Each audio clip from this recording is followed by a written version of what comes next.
The conference room smelled faintly of stale coffee and polished wood.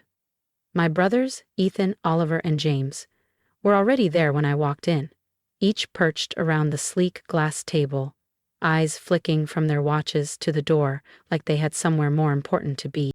"Well, look who finally made it," Ethan drawled without glancing up from his smartwatch.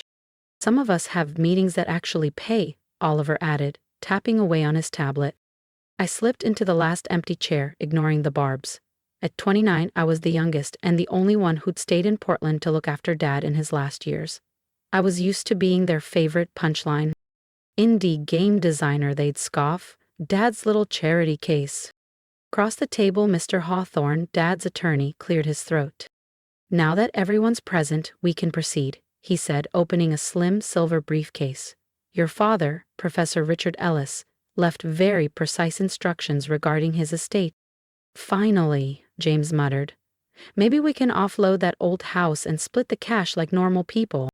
"As I was saying," Mr. Hawthorne continued firmly, removing a stack of documents, "Professor Ellis outlined the following bequests. To Ethan Ellis, I leave my 1969 Ducati and the family cabin near Mount Hood." Ethan grinned, already tallying resale numbers in his head. "To Oliver Ellis, I leave my house on Hawthorne Boulevard and all its contents, except those listed elsewhere." Oliver's face lit up. In today's market, the house was worth at least $900,000. 0 cents. To James Ellis, I leave my retirement accounts and investment portfolio, valued at roughly $600,000, 0 cents. James tried for a solemn nod, but shot Ethan a discreet thumbs up. "And to Amelia Ellis." Mr. Hawthorne paused and pulled out an old leather portfolio, cracked along the edges. "I leave my patent collection and all accompanying documentation." The silence lasted barely 2 seconds before the laughter erupted. "Patents?" Ethan gasped between wheezes. "Dad's wacky science projects?" Oliver wiped a tear from his eye. "Oh God, Amelia, congrats on your worthless doodles." James was doubled over, silent laughter shaking his shoulders as he pointed at the portfolio like it was the punchline to a joke they'd all memorized. Mr. Hawthorne waited patiently for them to quiet down. "There's also a letter. For Amelia, personally." My fingers trembled as I unfolded the single page, Dad's familiar handwriting slanting across the paper. "My dearest Amelia, of all my children, you were the only one who ever sat with me as I sketched out circuits and theories. You were the only one who understood that sometimes true value isn't obvious right away.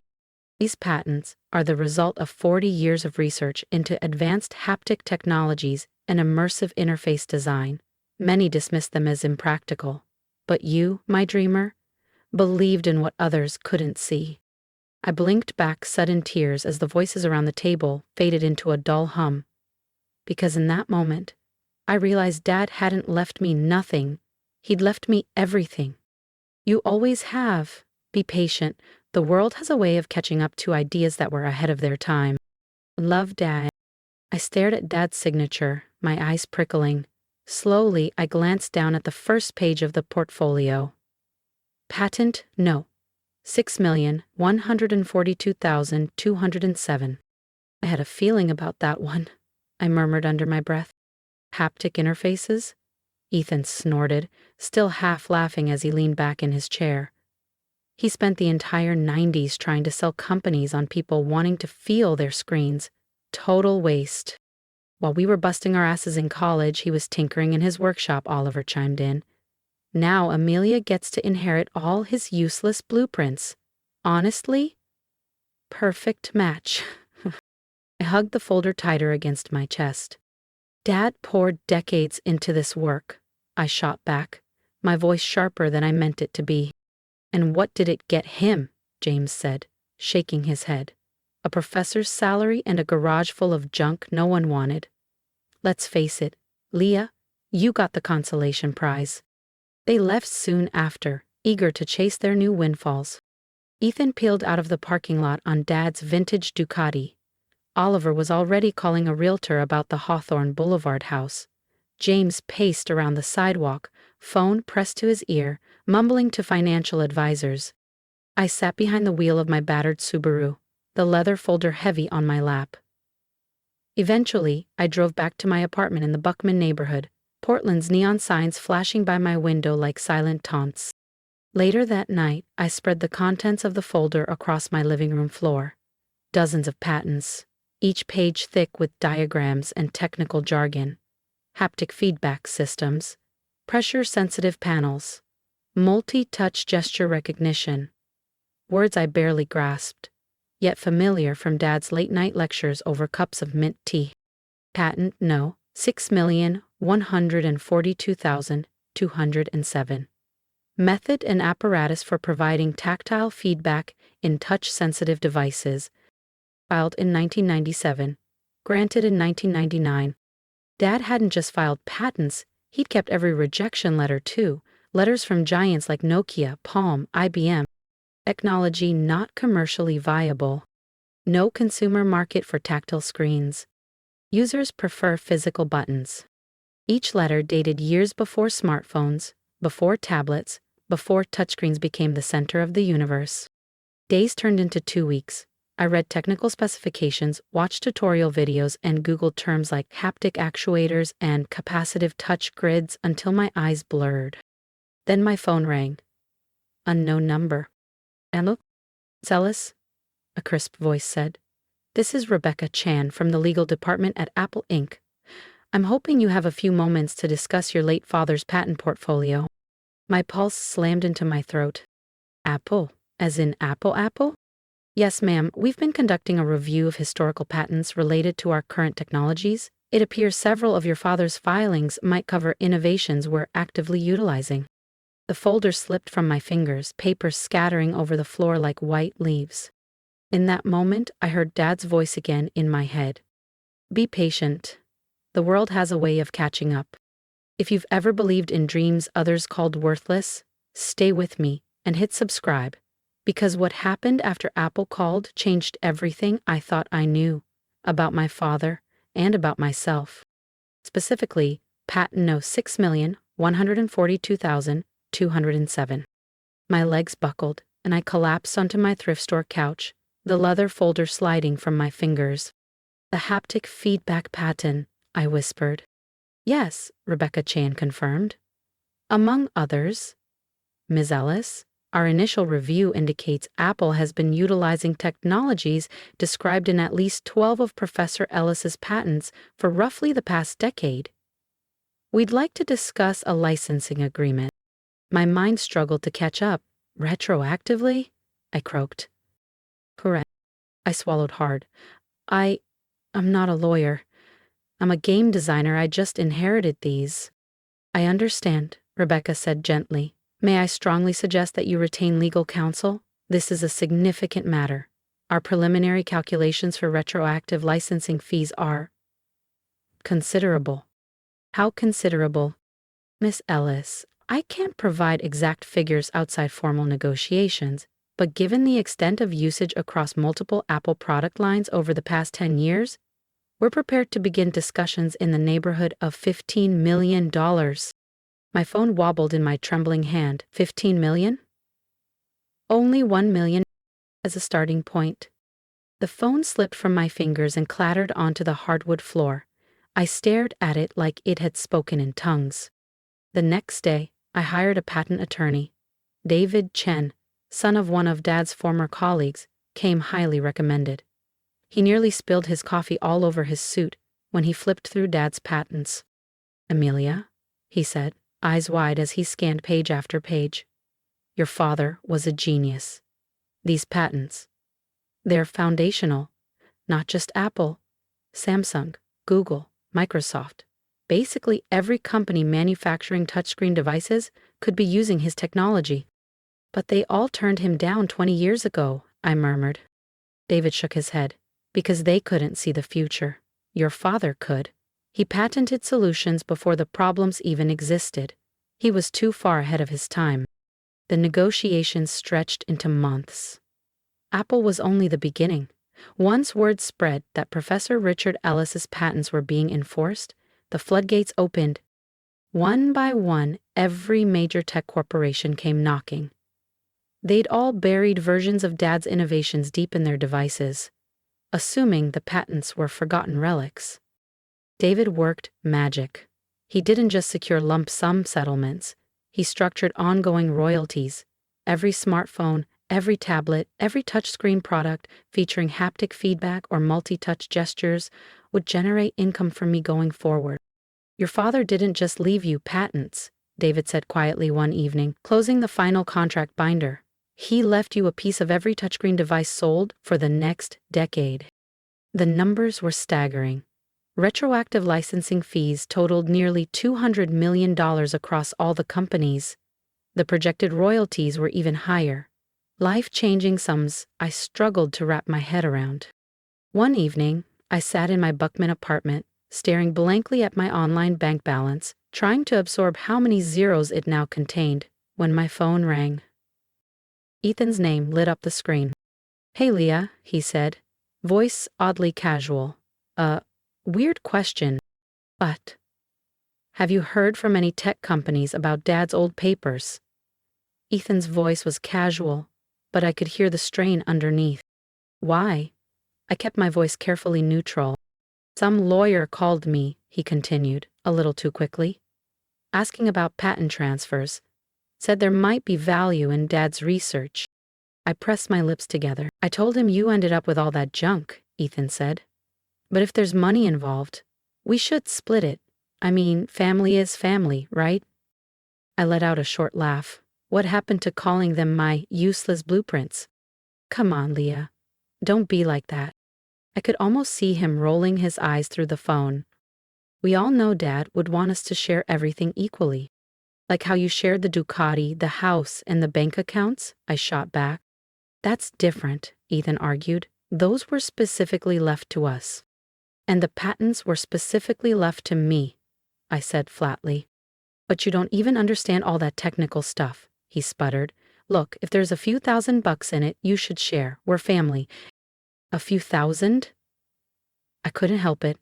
I burst out laughing. "Ethan, Apple alone paid me $50 million in retroactive licensing fees." The silence on the line was so complete I could hear my own pulse pounding. $50 million? Ethan's voice cracked like glass. "And that's just Apple," I continued, my tone calm and almost gentle. "Samsung paid $60 million, Google $45. Microsoft's still running their numbers." I paused for effect. "Oh, and the ongoing royalties?" "About $10 million a year, conservatively." "You're lying." "Patent number 6,142,207, I said. "Look it up. Dad invented the haptic feedback systems used in practically every touchscreen device on the planet, and about 50 other innovations you all used to laugh at. But we fought. You thought Dad was a failure tinkering with worthless junk. You guys took the house and the Ducati and the accounts because they were obvious money. You laughed at me for getting worthless blueprints." "Amelia, please," Ethan said, voice trembling now. "We didn't know." "How could we have known?" "You could have listened," I shot back, my voice rising. "Just once, you could have listened when Dad talked about his work. You could have visited during his final year, instead of circling like vultures waiting for him to die." "That's not fair," Ethan protested. "Oh, let me tell you what's fair." I drew in a steadying breath.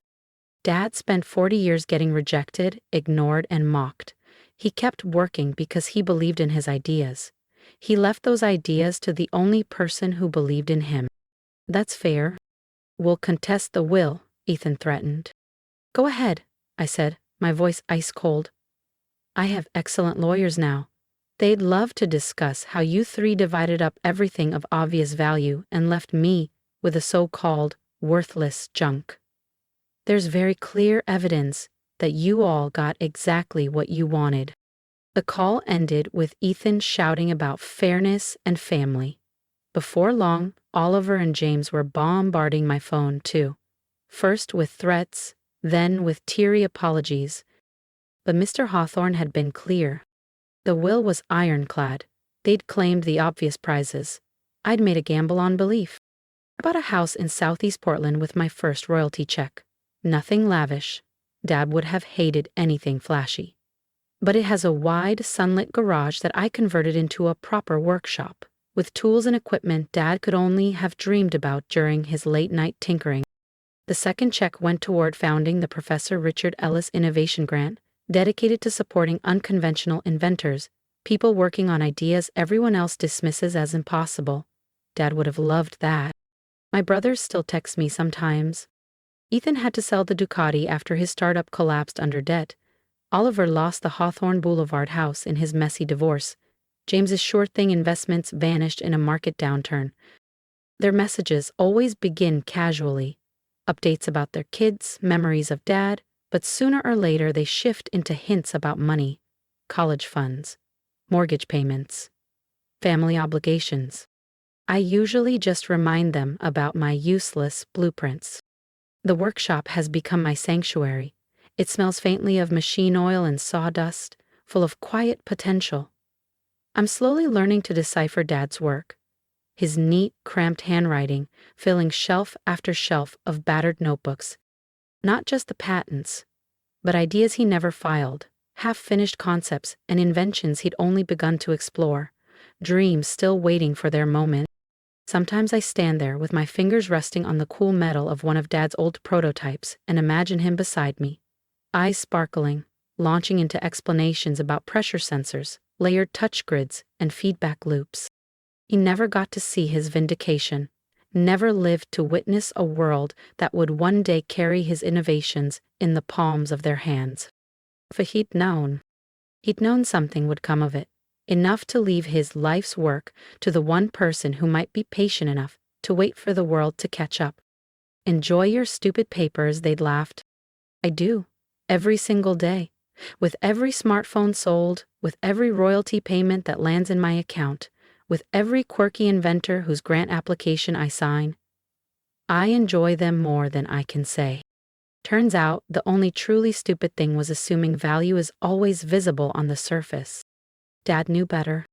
He left the obvious wealth to those who could only see the obvious, and he left the future to the one who believed in things that hadn't happened yet. My latest royalty statement sits open on my desk, $12,700,000, 0 cents, for the last quarter. Not bad for useless blueprints. Not bad at all. I'm Amelia Ellis, and if my story has taught me anything, it's this. Sometimes the world laughs at what it doesn't yet understand. People might call your dreams worthless, or say your work is junk. They might try to box you in with labels or decide your worth based on what's visible on the surface. But value often hides beneath what others dismiss. So I'm asking you, if you've ever been underestimated, if you've ever held onto an idea when everyone else called you crazy, support this journey. Subscribe, leave me a comment, and tell me about the dreams you've kept quietly alive. I'd love to hear your story, because every quiet believer deserves a moment when the world finally catches up. Guys, as you do this, please consider, I know how lonely it feels to keep believing in something no one else sees. For years, I sat in a workshop with my dad, watching him pour his brilliance into inventions that nobody wanted. Yet, it felt hopeless sometimes. But here's what I've learned. Your quiet persistence matters. Your weird ideas matter. Even if no one else gets it right now, keep working, keep learning, keep sketching, tinkering, dreaming, because the future needs the things you're building today. My father left me his useless blueprints. Everyone else got the obvious wealth, but I inherited the future. And it changed my life. I want you to remember that value doesn't always come wrapped in dollar signs or applause. It can lie waiting in the back of a dusty garage, in half-finished notebooks, or inside your own quiet determination. So if you're holding on to a dream, please, don't let go. I promise. Sometimes the world just needs time to catch up. And if my story proves anything, it's that what looks worthless today might be priceless tomorrow. Let's keep believing together.